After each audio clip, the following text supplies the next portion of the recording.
Hey everyone, so my name is Akal, and what I want to talk about in this video is I'm going to talk about Shatabhisha Nakshatra, excuse me. This particular nakshatra, what we're going to look at is we're going to look at the padas, or the sort of 4 divisions within this nakshatra, as well as the various planets that all sort of combine to sort of express what Shatabhishak is, that energy. It's an energy. So keep in mind, so if you're, again, any of the nakshatras, whatever your nakshatras are in your chart, what they are ultimately expressing is patterns, but ultimately it's how energy expresses through the matrix, so to speak, and expresses out into the world as patterns. So the best way I like to look at patterns, other than looking at the planets itself, is also the gunas. Now the gunas are sattvic, rajasic, tamasic. Those are the 3 gunas. In the case of Shatabhishak, what we have is we have 3 levels here. So the final third of the zodiac, which Shatabhishak is right in the heart of Aquarius, so it exists in the final third of the zodiac. All those nakshatras are sattvic at their base, meaning on a deep level, it's always about a movement towards clarity. How do you get clarity? Well, clarity happens when you're in flow. Well, how do you get in flow? Well, you got to be connected to God, generate, organize, destroy. And Shatabhishak, in a lot of ways, is all about this. Shatabhishak is represented by a circle. So, again, that sort of deep need here is to connect to wheels within wheels, or circles within circles, which is representing cycles, right? So all of nature has cycles, and so we're talking about natural law: generate, organize, destroy. God, G-O-D. Okay, so again, it's wheels within wheels, cycles within cycles, and so Shatabhishak is ultimately here to harmonize with natural law. How they go about that and how they get there is a different story.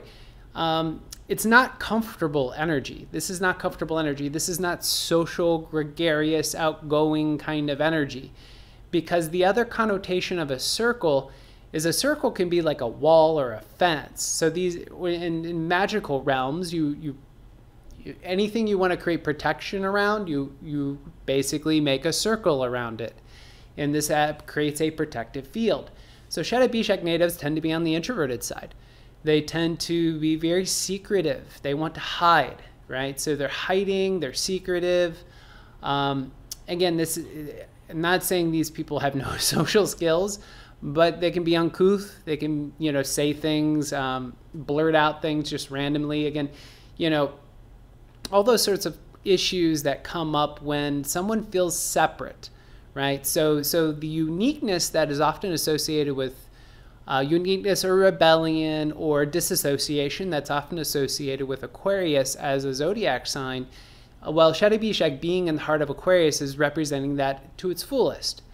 So all those qualities you tend to think about Aquarius, you can apply those to Shatabhishak. And this is again, right at the heart of Aquarius. So the energies here, going back to the gunas, again, deeply, on a deep level, it's about spirituality, right? So it's about spirituality. It's about moving towards clarity. So on a secondary level, though, I would say at the sort of core of their being, their inner space, it's tamasic. And then on its expression out into the world, or what it needs to, what it's expressing, is also sattvic in nature. And again, when I say sattvic, there's the implication oftentimes is that it's a positive thing. Sattvic energy doesn't necessarily mean positive, right? So sattvic could also be, again, how do I say this? So when something is sattvic, it's in some ways like mutable, right? So when we think about mutable, it means the ability to change and to shift and to move around, right? So the sattvic quality that's expressing in Shatabhishak also could be like, it expresses as open-mindedness, right? But on the same level, that very same open-mindedness, that same sort of ability to be open-minded and accepting of others, compassionate of others, understanding of others, well, that requires a spiritual path to occur. So just because Shatabhishak has all this sattvic energy doesn't mean that it results has sattvic results, because what it also could be is confusion, right? So a lack of focus, particularly, you know, if you're early in Shatabhishak, let's say Pada 1, there could be a lack of focus there. So really what they have to do is they have to learn to sort of narrow in on what it is that they want to penetrate, because this is an air sign. This is very intellectual, but it's a very penetrating kind of mind. It's introverted, right? So introversion, again, one of the disadvantages of introversion is that sort of the feeling of separation. One of the advantages of introversion is the separation, because when you're separate, when you can kind of sit back and see how everyone else is moving and everything else is functioning, you can say, oh, that's not working over there, right? So what they can do is they can kind of work on those things. But in a specific example of Shatabhishak, excuse me, it's characterized as 1,000 physicians. This is like one of the symbols. And it took me a little bit to kind of think about this. So Varuna, the depiction of Varuna is in one hand, he is holding a cup of like fluids. And it's what I read, it was Soma, which is interesting. And Soma I'll get into in a moment. And on the other hand, he's holding herbs. So, and it really has to do with that. I like to think of water as the universal solvent. So universal solvent, and on the preparation of all medicines, water is required. And Shatabhishak, being ruled by Varuna, the cosmic waters, this is very much how I think they tie into this idea of medicines, right? So, and also one of the things about medicines is that it requires a discovery process. And I always think about, like, you know, those indigenous folks from way back in the day who actually figured out, you know, by looking at certain herbs in the wild, things that were growing, they could kind of figure out what it was good for. But they had to be able to penetrate into, they had to see the nature of what it is, right? So this plant is at its core, its nature, and how that nature would then express and interact with our nature, right? And so, again, I like that's basically what's happening here. So you could even say certain human beings have a certain constitutional bias. We'll say, you know, again, I'll use the example of Shatabhishak here, right? So the constitutional bias here would be a little bit etheric. So it's etheric, which again, etheric is nice because it has the ability to interact with all the other elements. But again, it's an air sign. So the tendencies here are towards cold, right? So, you know, the ability, what it might need in order to achieve a certain kind of, let's say, healthful balance would be something warming. Again, it's the ability to look into something and to see the healing benefits of it, right? So, but anytime you get sort of any nakshatra that has an association with, let me use Azalesha as a quick example. So right at the end of Cancer, going into Leo, Azalesha, I may be mispronouncing that, is associated with venoms and poisons, right? So poisons are only poisons depending on the dose. Oftentimes poisons are considered medicine, right? So in fact, a lot of medicines and too high a dose are poisons, right? So you get what I'm saying here. So the need here with Shatabhishak is to really be able to dig deep into what is healing, right? So I'm going to move out of the realm of material, physical healing and say, okay, what happens with the healing mentally, emotionally, and let's say psychically, okay? So the kind of healing can happen on that level as well, and then it also impacts the physical. So Shatabhishak's not here just to work with, like, you know, medicines or herbs and things like that. It's also the work with the sort of mental, emotional field, right? So it's to really, really work with that. Now, the issue is that this is different. You know, I'll use another nakshatra, Ashwini, which is considered, has associations with healing as well, but that healing is quick. It's the beginning of Aries, and those are its padas are all fast-moving planets. So in the case of Shatabhishak, its padas Jupiter, Saturn, Jupiter, Saturn, Saturn, Jupiter, right? So these are big, slow-moving planets. What this tells me is that the evolutionary path for Shatabhishak is much, much slower. It is the need to go dive deep into things. Hence, the tendency towards introversion is positive in that regard. You know, so what it has to learn to do is work through its issues of concealment, right? That sort of, it wants to wall itself off from the world. And so that process of separation, detachment, again, I like to think of it as concealment. In order to develop true understanding and compassion, what Shatabhishak is here to do, it's here to see humanity, right? It's here to see humanity, again, kind of almost objectively. So it can sit back objectively and look at humanity. And again, one of the issues is as it starts to come out of that bubble that it's built up around itself, it has to first be able to deal with its own emotional issues. The emotions are very watery in nature. So I think one of the tendencies here is that Shatabhishak can wall itself out through disassociation from the body. Rahu, head without a body. Again, Rahu rules this nakshatra. It is a head without a body. Rahu is tamasic and sattvic energies mixed together. Tamasic meaning there's an inertia. There's an inertia or a density that has to be overcome in order for clarity to come about. And so this is what ends up happening with Shatabhishak, is that it has to overcome a certain sense of inertia, pessimism, negativity in order to move towards clarity. And when it moves towards clarity, it sort of heals its mental, emotional body. It can then own its emotions, and it can then, you know, sort of unite it with its mind. Again, because we're all whole all the time. The reality is the ego doesn't necessarily know that, right? That's the problem, is the ego thinks it's somehow separate.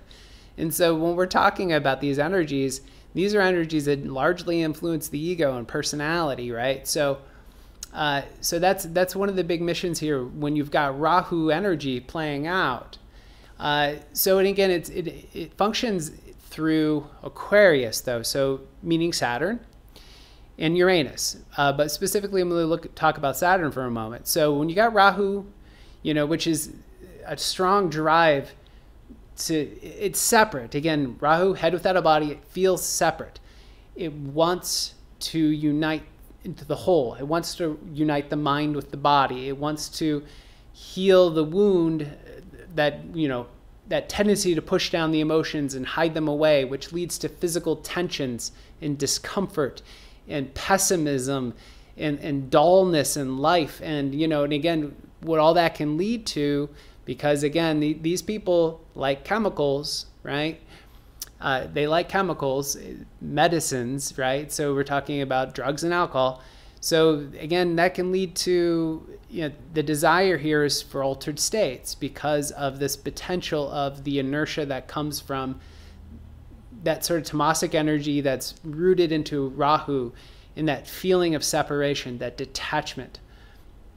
So the Saturnian aspect, as it expressed in this nakshatra, because it is an Aquarius, gives it discipline, right? So Saturn, you know, people like, oh, Saturn's such a negative energy. Yeah, Saturn kind of sucks because Saturn is contraction, right? So it's contraction, but Saturn will also lead to contemplation because it leads potentially to stillness, right? So Saturn has a lot of tamasic energy too.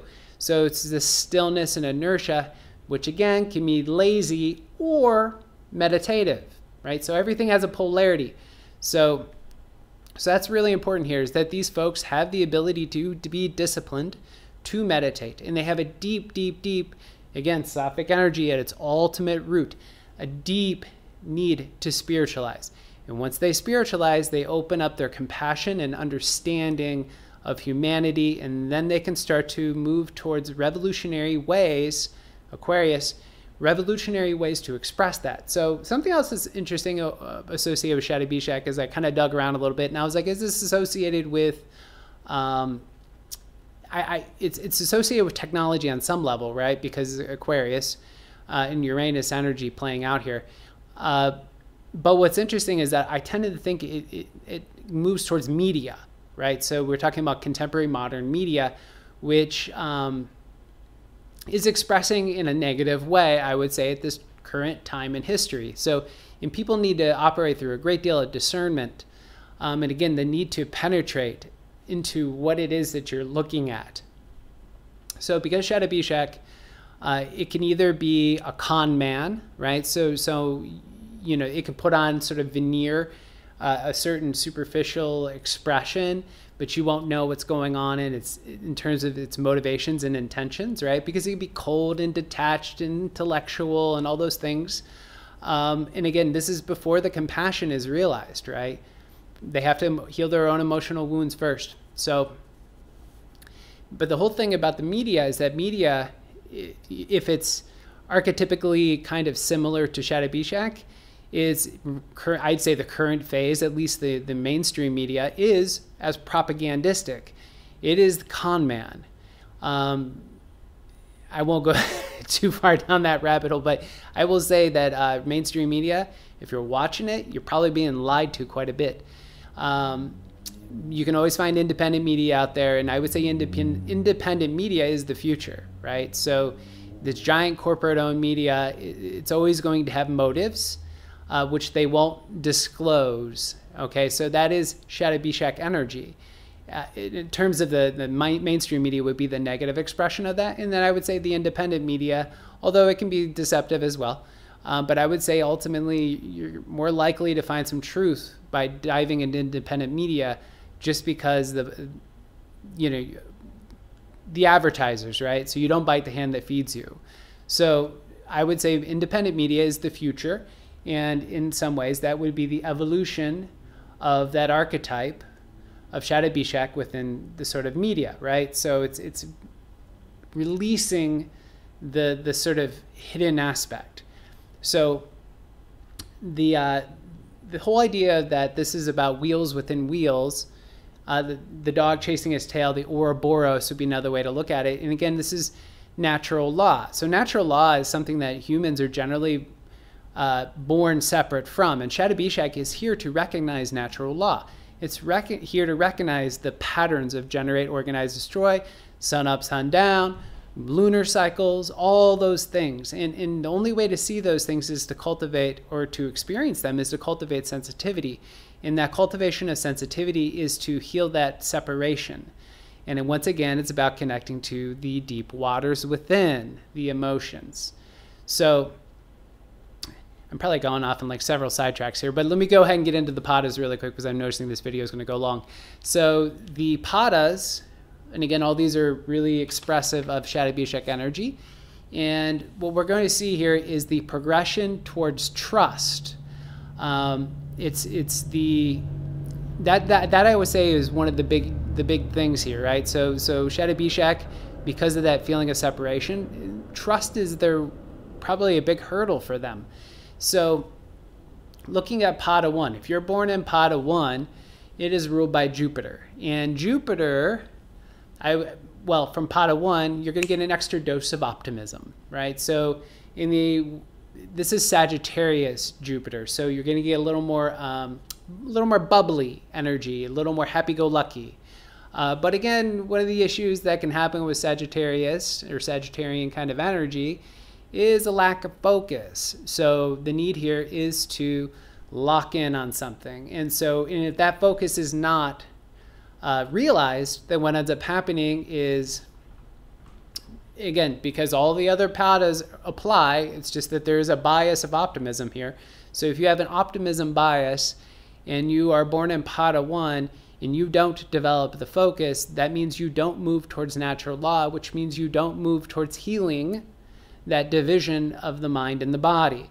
Again, the need to own one's emotions and to experience one's emotions so you can have compassion for others, right, ultimately. So second pada, ruled by Saturn. I wrote down ambition. Shatabhishak, it can be lazy energy, but not really. I don't see Aquarians in general as lazy, but I tend to think of them as being very achiever types.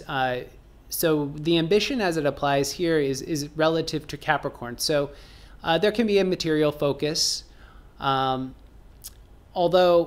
again I don't see this as a material placement though. But I would say that the energy of Capricorn as it relates to Pada 2 and the rulership of Saturn in this particular case really has to do with perhaps a desire to again, because what we're talking about with Saturn is the sort of box. It's the cube, it's density, it's box, it's contraction, right? So it's the energy of contraction. So it's here to be practical on some levels, but also again, the sort of, it's not just about being practical and busy. You know, this is the energy of, and it says ambition, but it's the energy of, I would say, ambitious doing what?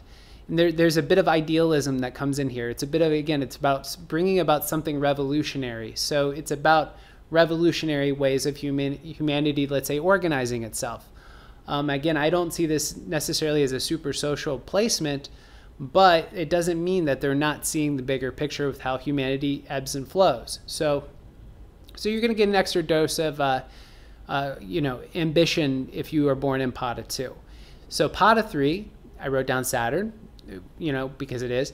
And also the third, or the second dose of Saturn here, again, it's more contraction, but it's different now. What we're talking about is philosophical. This is Saturn as it applies to Aquarius. So Aquarian Saturn is philosophical, it's intellectual, it's contemplative. It's that sort of stillness, which sometimes can mean stagnation to some degree, but it's the stillness that Saturn brings here, the sort of discipline, the stillness, the contemplation, and again, it's philosophical, right? So again, we're talking about an air sign, so you're going to get a little extra philosophical dose in that particular case. I wrote down a couple other things. If you're born in the second Pada, it's visionary, futuristic, eccentric, and rebellious, right? So those are all very Aquarian qualities. And let me go back to Pada 2 really quick. I wrote down a couple other things. Organized, practical, and materialistic. Those are a couple qualities that go back to Pada 2.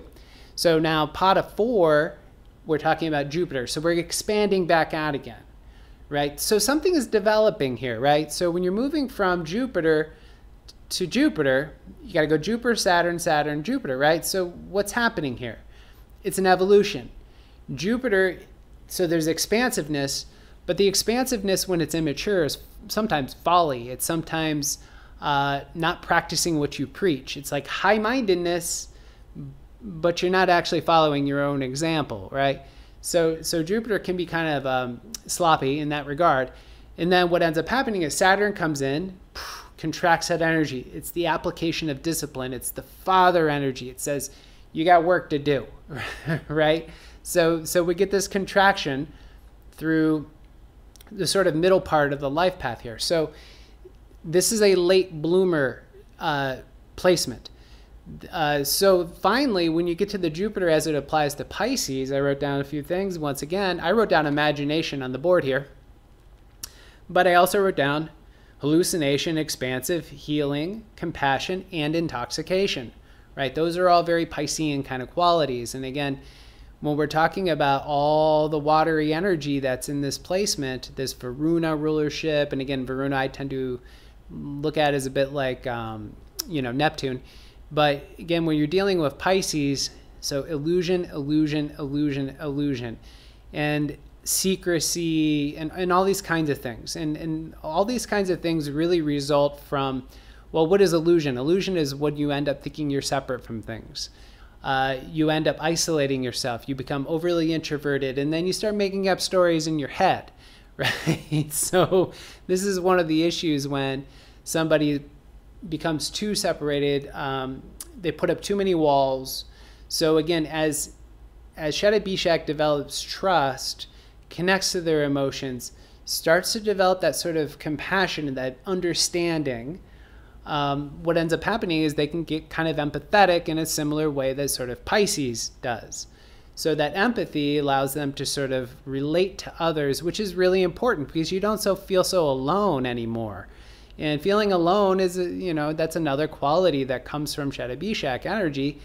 And again, but being alone is also really positive, because people who reach great spiritual heights, tremendous meditative depths, they were alone as well too. A lot of monks, people have to meditate, pray, you know, that's a lot of alone time. So again, everything within Shatabhishak has this double edge to it. Everything's got the polarity. And so I encourage you, if you do any research and you start reading about this nakshatra because your sun, your ascendant, or your moon is in it, you know, to dive deep into, yeah, there's a lot of negative connotations here, but ultimately it is, ultimately, again, like all the nakshatras, they're here ultimately to express themselves out into the world through love and sort of love, light, and sort of spiritual focus. I mean, all the nakshatras are.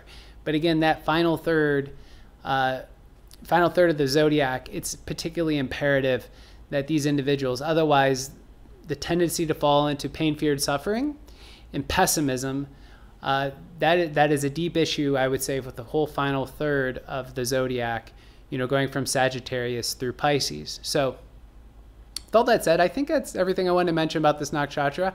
Hope you enjoyed the video. Thank you.